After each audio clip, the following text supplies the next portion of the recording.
So, but one of the things I want to ask in this commentary is it possible that when God is silent, God is so suffering also that God cannot even speak?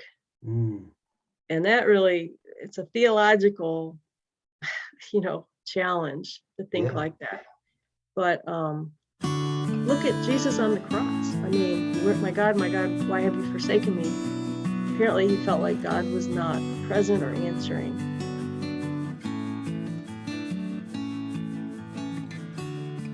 Welcome to Great Bible Teacher Interviews. Hello, I'm Rick Jordan, President of Great Bible Teachers, and regularly I have the opportunity to interview scholars, authors, and practitioners. We talk about the Bible for biblical interpretation, for spiritual formation. Today I'm very pleased to present to you the interview I had with Dr. Nancy Lee about Lamentations. What is a lament, and where are they found in the Bible?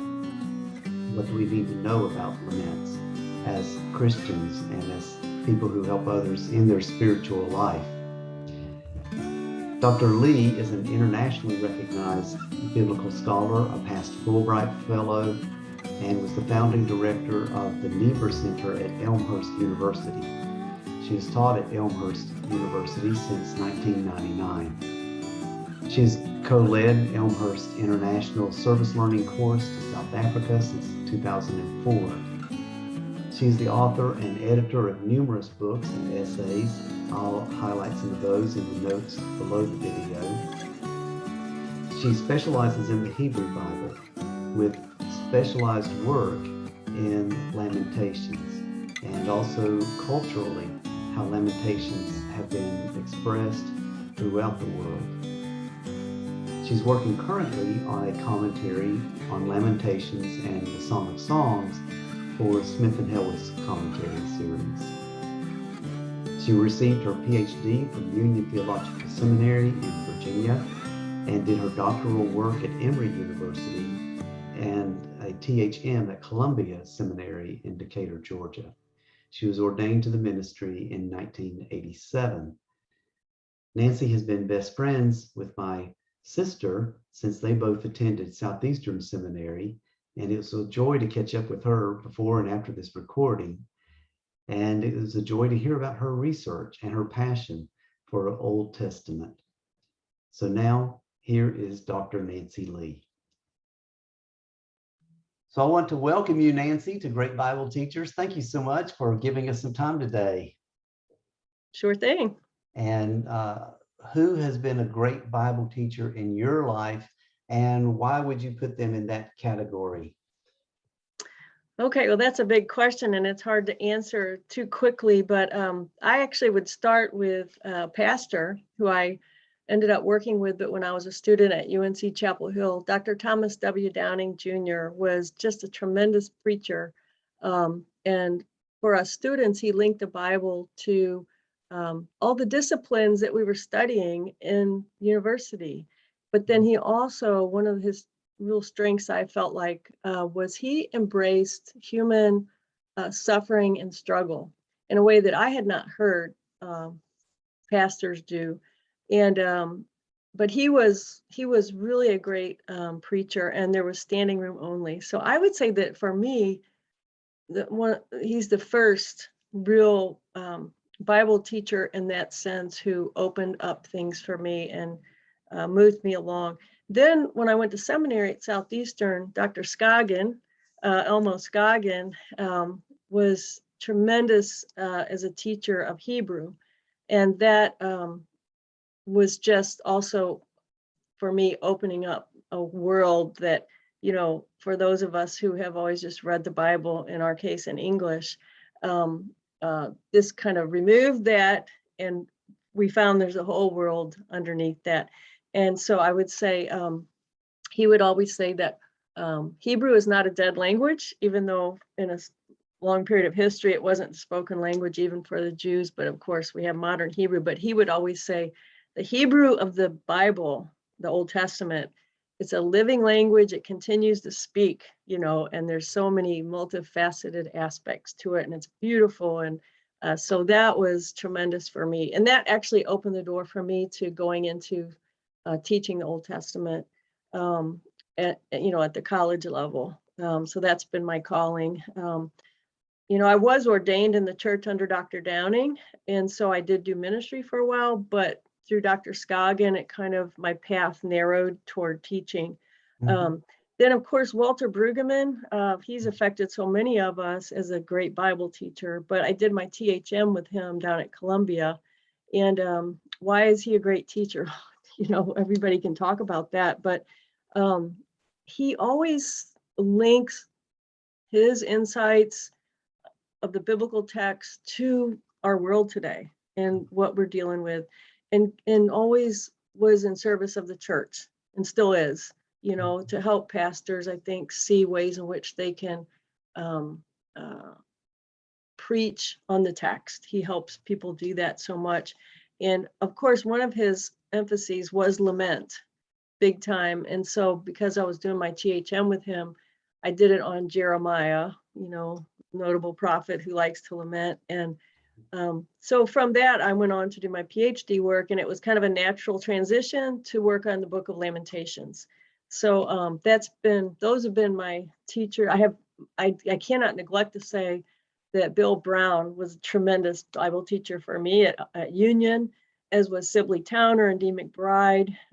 Carson Brisson is there. He also studied with Elmo Scoggin, of course, but great teachers there. But it's hard to limit, because I can even say beyond that, there have been other teachers that and maybe I'll come to that in terms of talking more about that. But yeah, so these have been the people that have really most influenced me on my path. Yeah, that's great. That's some great people, and I like too that you have you've given testimony to the great Bible teacher happens both in the academic world and in the local church. Absolutely. Yeah. And in the classroom, my students, every semester teach me something new. And that comes to, kind of methodology, but I really believe in kind of, an egalitarian democratic approach where we all sit around, with the Bible open, and we take turns sharing what we see. And I might say something more about that, but I think that is so important. So important, rather than kind of a top-down approach, right? Where there's and I know that you are, enabling this kind of approach. It seems, with what you're doing now. Yeah, definitely. Yeah, because we all have something to share, and it seems, even if we're intentional about it, and then we in the classroom and in our study are listening for voices that aren't always the majority voice, then in those times in particular, it's like we can have aha moments about something about the Bible, or something about God, something about the Christian life that we had really, we're all limited by our own background. And so absolutely. And I might just add here, because I was going to say that this has been a teacher for me.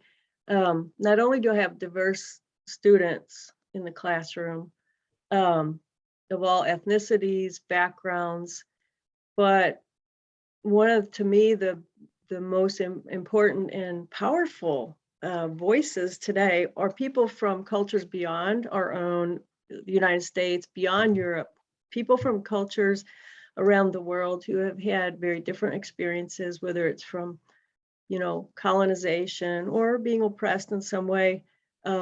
Those voices brought to the biblical text, I think, you're kind of touching on also, is so important to hear.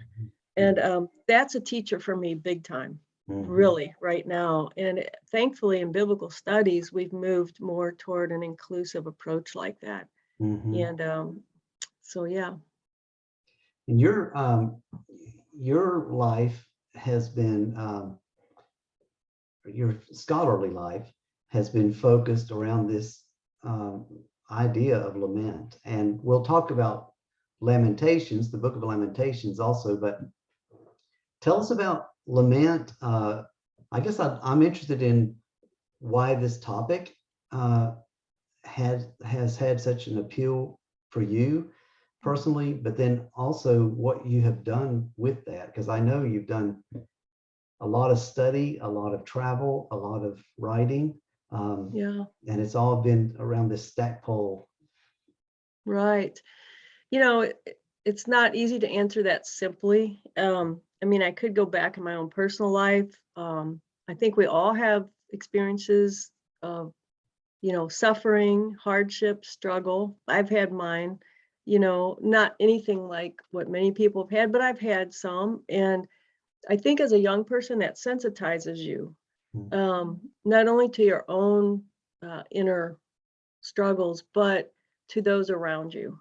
Mm-hmm. And so, for example, my father had a massive stroke when he was 40 years old, and we were young kids, and my mom then had to pick up the pieces and help him recover, and he had to recover his professional life. And so that was a very difficult time. And there's just something that happens when you go through those periods, and everybody knows it, but we don't all embrace it fully enough to bring it into our spiritual conversation.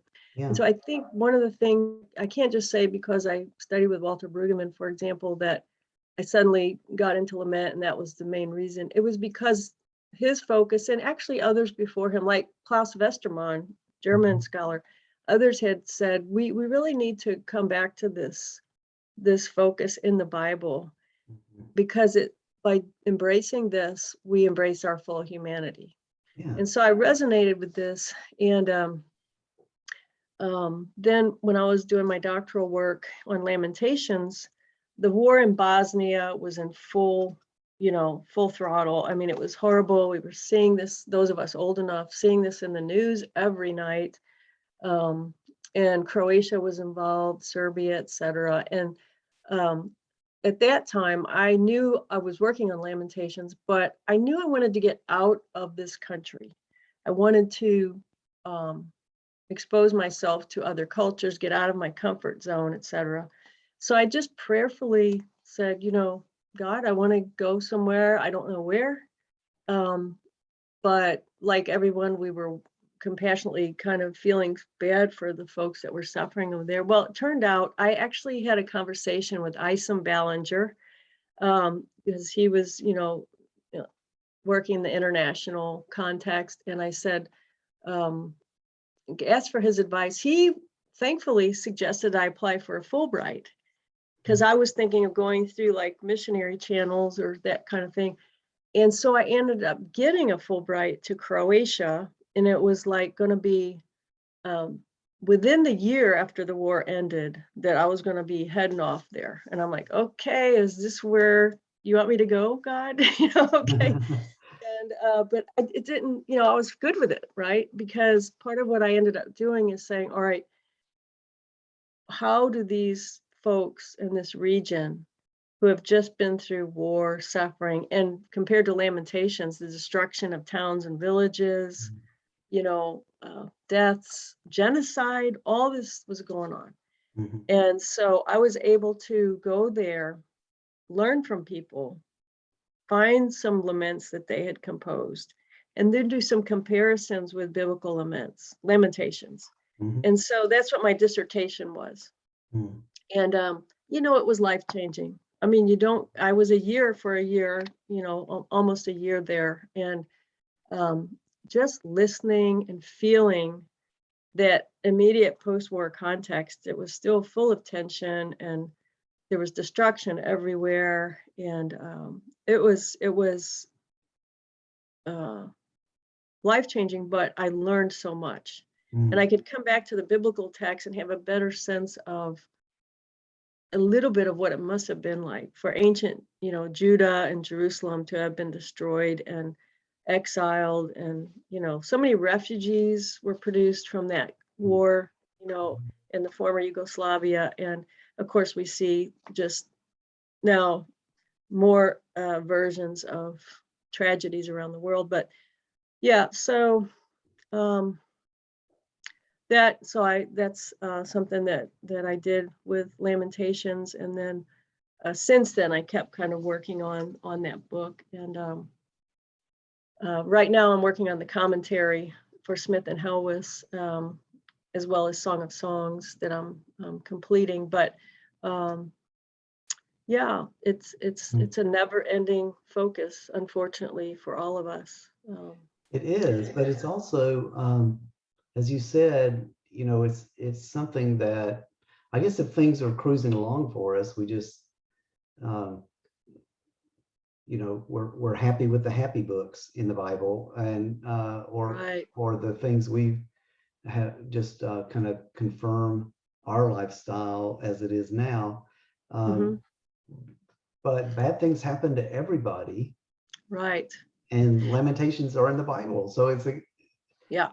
we I have mean, training. Lamentations, when you start looking, they're everywhere in the Bible, from, Mhm. and lament, one of the things, and others say this, it's, where there's a kind of a, more and more people are talking about this, following the lead of others who came before us. Um, but within the Psalms, we tend to think of the Psalms as Psalms of praise. That's how Mhm. we tend to think of the Psalms, Mhm. and particularly in the church usage of hymns based on Psalms. But out of the 150 Psalms, 73 of them have lament elements. Mm. And sometimes it's a straight out lament, God help me, but other times it's a remembrance that I lamented to you and you helped me. And so now Mhm. I will give praise. Mhm. So this is something that for people who really want to study this topic, to go back through all of the Psalms and look for laments, and people will be surprised to find.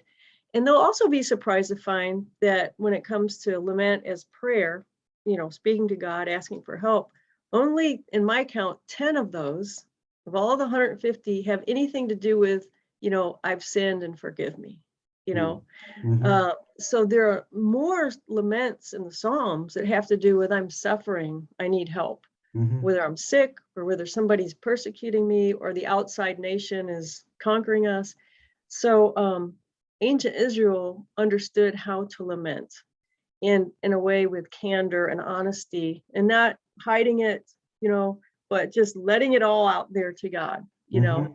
because in general there was this close relationship where it's like, with your friend, I can tell my friend exactly how I feel. I can be honest. Well, they understood that that's how they could speak with God. Where I Mhm. think we Christians tend to be a little bit more passively, like, respectful. I would never say that to God. I would Yeah. never say to God, where are you? Are you asleep? Why don't you show up and help me? That's Yeah. the kind that find that kind of thing in a psalm or two. Yeah. Um, and so, but laments, the Hebrews lamented in Egyptian bondage. God heard their lament, right? Moses complained and lamented to God when he was called. Like, I Mhm. don't know if I can do this. That Mhm. whole scene from Yeah. Exodus 3 and 4. In Numbers 11, Moses complaining more, lamenting to God about his heavy burdens. It's a great text for pastors, to look at, because he's overextended and he needs to delegate and he's not doing it. And so, you see this kind of human everyday experience, and he's lamenting.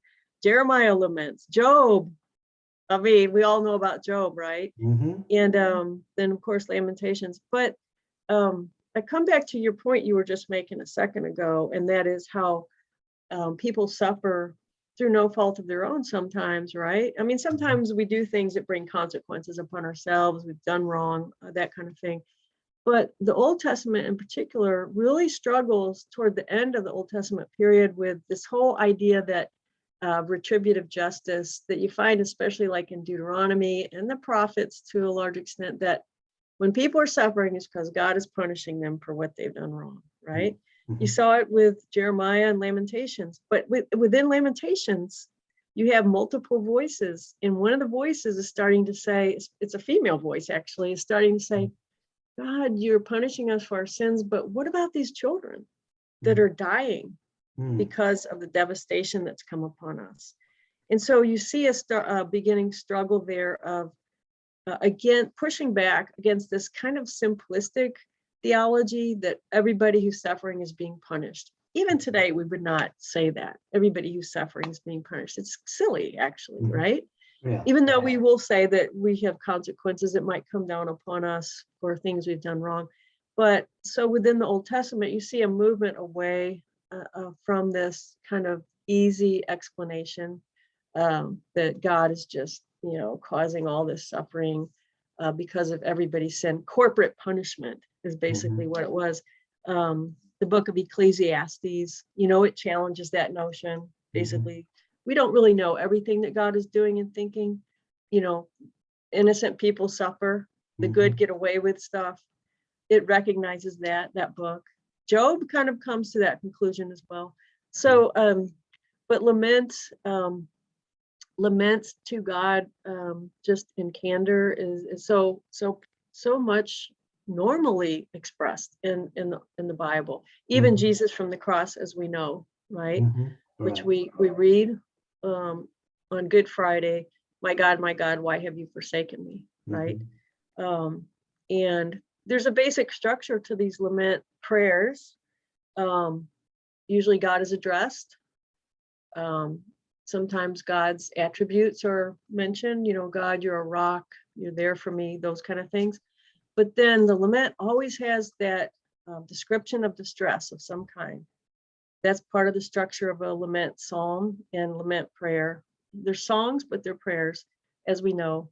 And then there's always within the lament a plea or a petition that God help me, see me, rescue me, save me, right? Those two things are always there, the complaint or the description of suffering and the plea in every lament psalm. Then what happens is some of them stop there and they're not answered in the psalm. So the person just expresses this lament and they're like left hanging, as is true in life, right? So we go through times where we don't necessarily feel God's help or guidance or presence. Maybe we feel that God is absent. But then other lament psalms, they have almost like an invisible line, and it shifts in the next few verses to, God, you have helped me. Past tense, from imperative to past tense. Thank you for rescuing me. Now I will praise you for your help, etc. So there are a number of these laments that move from lament to praise, right? So those are some basic structural elements that people can look for when they're studying, this topic in Bible study. Yeah, I think it's fascinating. It's like one of those things that is there that you don't see. Like when you're saying like 70 plus psalms out of 150, approximately half of them have lament. And then the lamentations that we have in the scriptures, in narratives as well. And yet, I don't know if it's our culture, if it's our just individualism, or if it's our optimism, or what it is that I think sometimes about the songs we sing, and sometimes when I'm doing a teaching on lament, I'll ask them, so can anybody name a praise and worship song or a hymn that addresses this, that talks about this, what the song? And it's like, we don't have them. Like, where are they in our hymnals? Where are they in our praise and worship lineup? Right. And that's a great exercise for a Bible study group, is to take your hymnal and start going through it. Like, for example, I was thinking, other sources we can pull this out, but that really beloved hymn, Be Thou My Vision, right? Be Thou My Vision, O Lord of my heart. That's a lament. Be Thou my vision. It's an imperative. It's a plea, a petition to God. Be Thou my vision. Be my vision, right? Right. And oh God, our help in ages past. Oh God, our help. We lamented in the past, and you helped us. Yeah. This is an example of a lament, of a remembrance of lament answered. Yeah. And even Amazing Grace, right? Everybody loves to sing Amazing Grace. This also is a remembrance of lament answered by this guy who was a former slave owner and involved in the slave trade, who's admitting that he's been forgiven for being a wretch, right? Right. Right. And Um, through many Amazing trials and grace that toils and saved. snares. Yeah, Yeah. yeah. Yeah. So that's a song that's about his answered lament. Yeah. And so it's interesting. You're exactly right. When you start looking for it, you kind of see that it's everywhere. And it makes sense because it's just so much a part of our humanity, either that we suffer or that we can be sinners who cause other people suffering. And we Mm-hmm. need to lament and ask for forgiveness. Mm-hmm. Two very different things, right? Yeah. But yeah, and then the praise, I think Sam Ballantyne has emphasis in his book, Prayer in the Hebrew Bible, where he says, praise, there's always a reason for praising. Mm. It's not just praising for, oh, because it's a great idea and it feels good and God is wonderful, so we should. He says that praise is offered, the reason for praise is because lament has been answered. Mm. They're linked, Mm-hmm. right?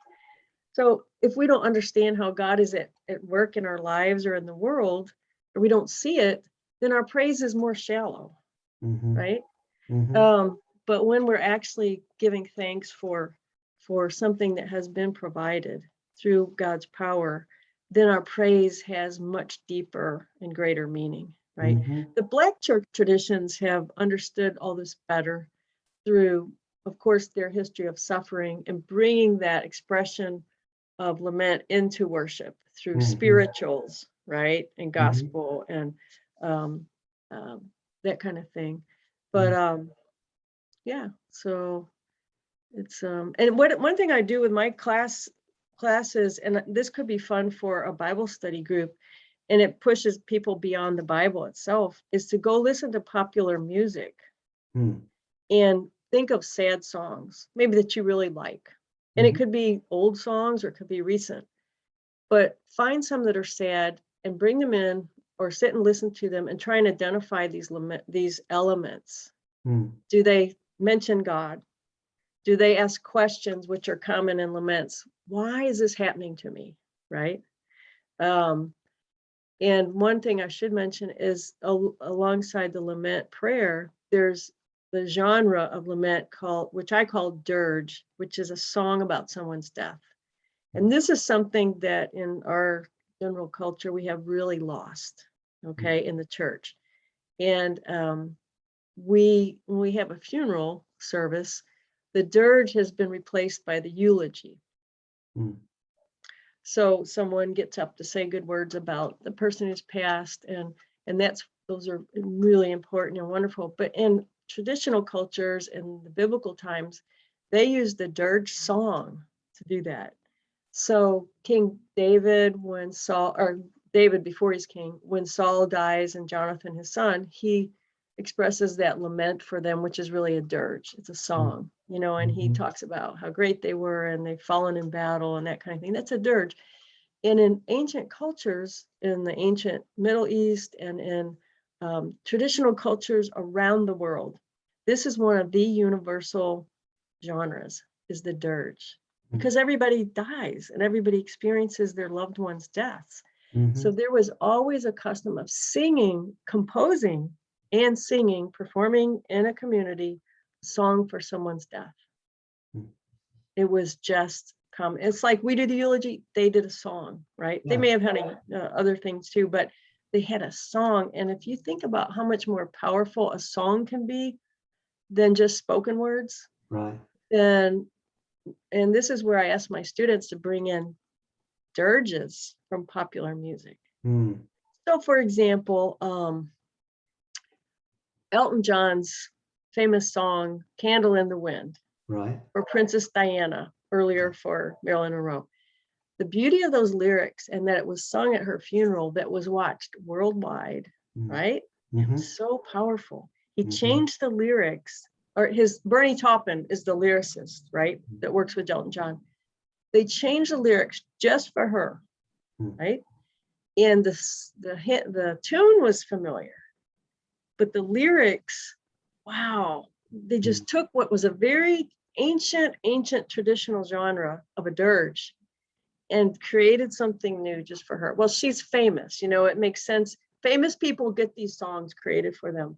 Mm. But I always say, what would it be like, especially today with COVID, what would it be like if for every single person that died, someone composed a song just for them? Wow. And performed it? We wouldn't be doing much else except sitting and listening and singing, or, you know, appreciating, you know, what we've lost with that person, their dignity, you know, the gift of their life. Mm. And we would not be distracted by all this nonsense that's out there. We would be Mhm. focused on what's important, right? Yeah. But this is an ancient cultural practice that I would say Western cultures, not to, you know, dump on them, but they have largely lost this custom. You can still find it around the world, but popular musicians, it's ironic, they still do it. Mm. So, you know, Eric Clapton wrote the song for his son who died, right? Tears in Right. Heaven. Yeah. Powerful. These songs are so powerful. Mhm. And if the church could bring them back Mm. into its liturgy, Mhm. into its funeral services. Now, this would mean you need someone who's willing to compose or take an old tune and make new lyrics for this person. Mhm. But why not? You know, we're supposed to be able to be creative. We don't have to do the same things over and over, right? There are so many examples of dirges out there today in popular music that everybody just is so moved by. Well, why Right. not in the church, you know? Yeah. So that's something else to think about. These are actually two genres: one, lament prayer, and the other is dirge type lament. Mhm. But a dirge type lament can easily refer to God, and often in traditional cultures, someone might be singing for someone's death and add a prayer into it. Oh God, thank you for this person's life. Mm. So they're not purely secular necessarily, you know. But anyway, I'm going on and on. So No, that's interesting, and also shows the kind of the intersection that we need to have with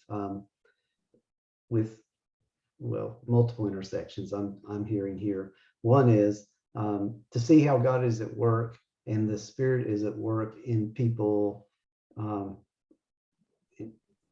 through song, psalms, poetry. You know, that God is at work in our people, whether they even would acknowledge it or not. That there is this crying out of humanity and a plea for help. yes, And then also that that this does remind us about the spiritual transformation that we're wanting to happen in our lives. yeah, And it can happen if we're honest.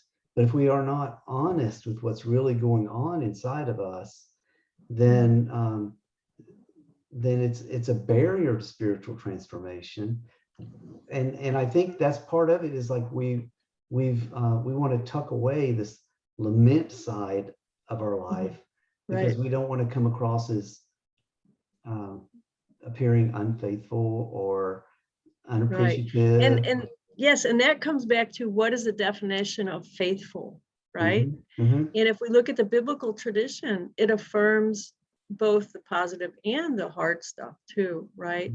To not want to embrace the suffering and admit to it is a kind of denial of our humanity. And psychologists will tell you that people who do not accept their suffering and their grief process, it really can shut down one's life.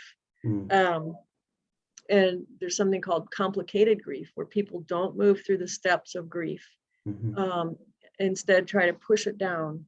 I myself have experienced that in my life, and it's just not what we need to be doing as full human beings. And it's a fearful thing to have to deal with one's suffering and one's loss. And in some cases, people go through the most horrendous abusive situations. So it's not a simple matter, but to express one's voice, one's heart, one's soul, it's what God expects of us. God doesn't want part of us. God wants all of us, right? Yeah. One of my colleagues from South Africa has a saying, who was was under apartheid and struggled. He says, "I am truly blessed that God has counted me among the oppressed." Really a great statement. And you touched on something just a second ago, and I wanted to maybe end on this. Who is one's greatest teacher?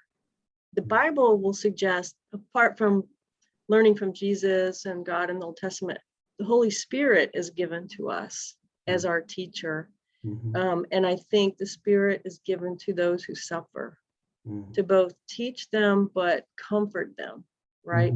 And the Holy Spirit is the one at work when we both sing praises and we sing laments, right? Yeah. And who through whom, I will say, it's hard to put a mystery into words, but through whom we experience God, right? So the Holy Spirit is our teacher, but we have to give ourselves over to the Spirit to teach us by opening up our entire self, not just when things are good, but when things are hard, and not just for ourselves, but for our neighbor who's going through suffering. If I can't open up to my own hardships, how can I be humanly compassionate to the one next to me over here, right? Or the one across town who I never encounter because I don't ever get out of my comfort zone to be in another ethnic community, for example, right? So it's, I guess it is really important, in my view, lament as a window through which we find our humanity and everyone's humanity. Yeah.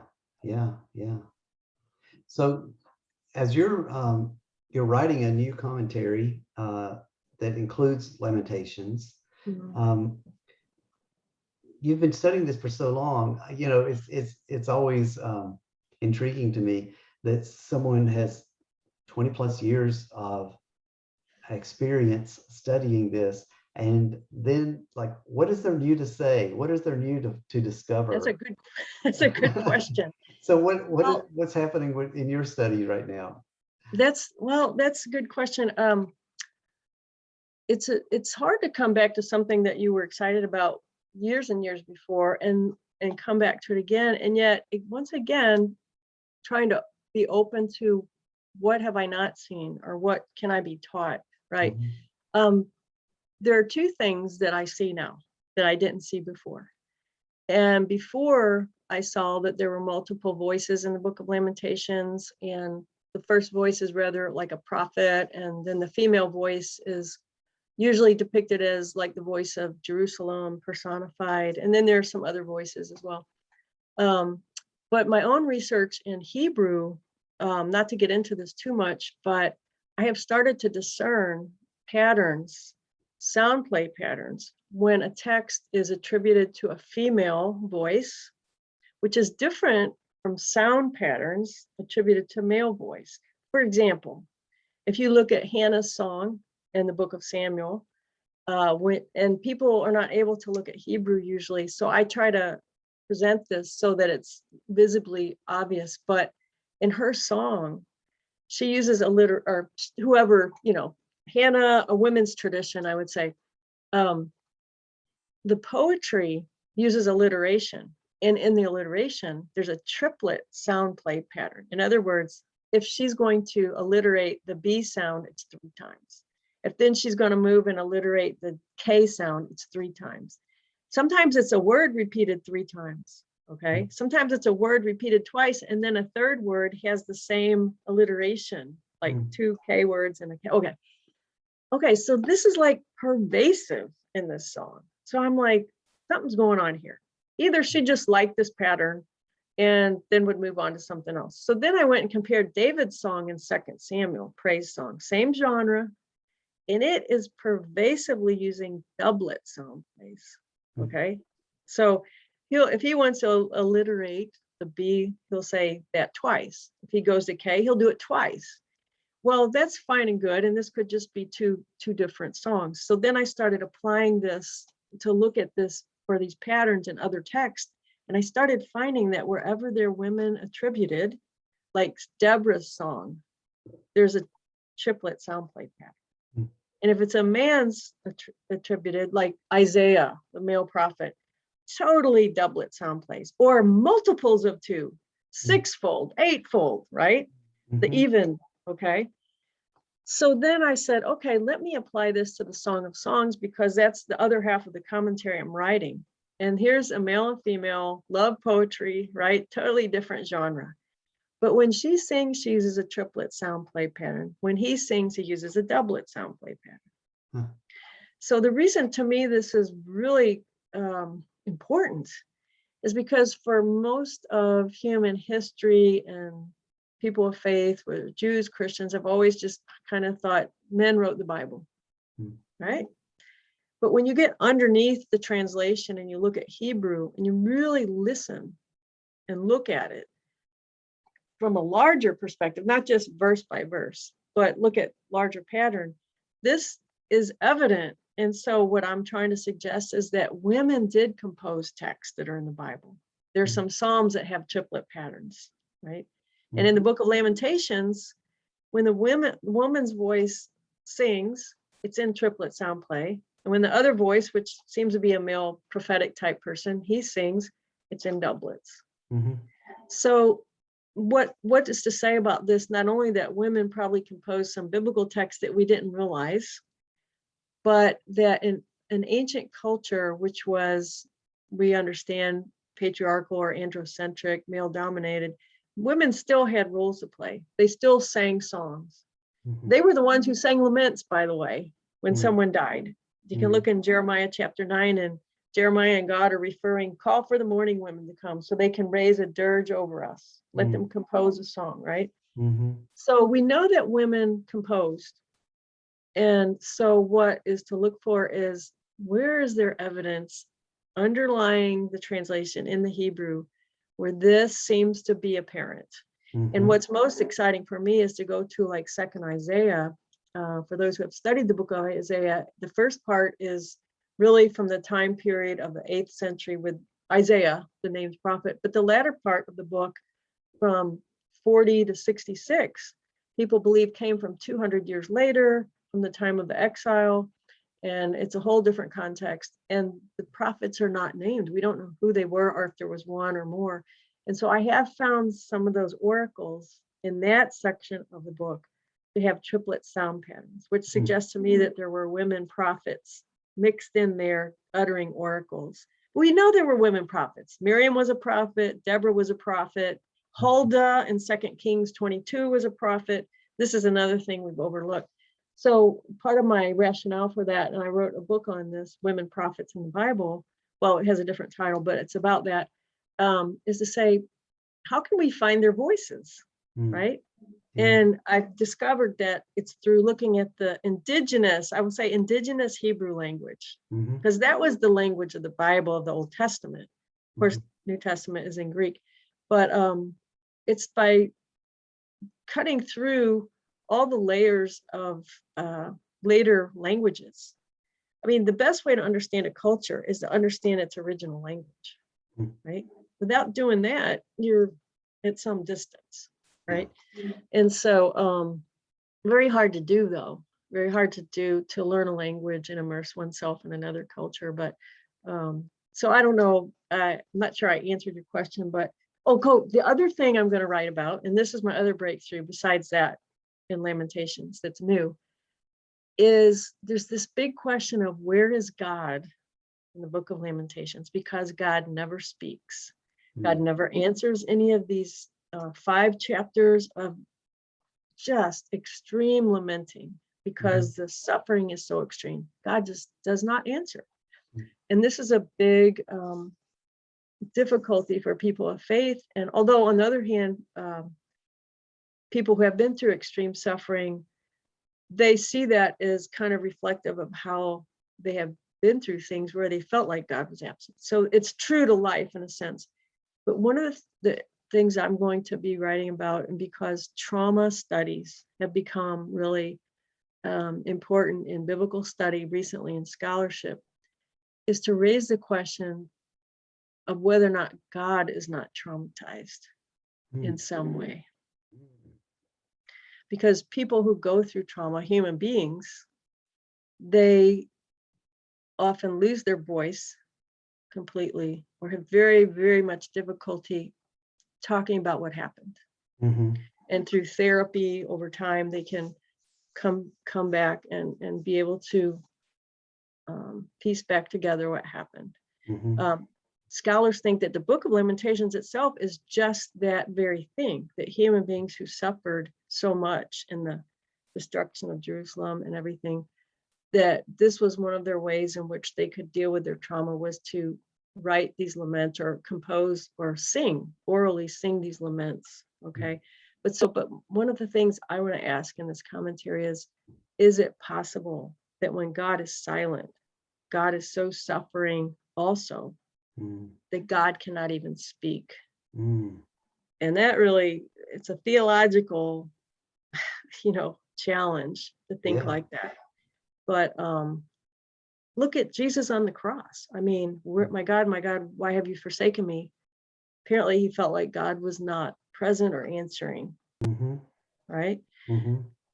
Is God traumatized by human suffering and by God's own suffering? Yeah. Yeah. So this is just a question that I want to at least raise. Yeah. Nobody has the answer, but no, but I know I've been in situations where I've heard a minister say to someone who had suffered a tremendous loss, and like, where was God? And the response, a pastoral response, has been, God was there crying with you. Exactly. And that seems to be what you're saying, that the lament is, if there's no voice at the end, maybe because God is also lamenting what's going on. That's a great way to say it. That's really a great way to say it. Yeah.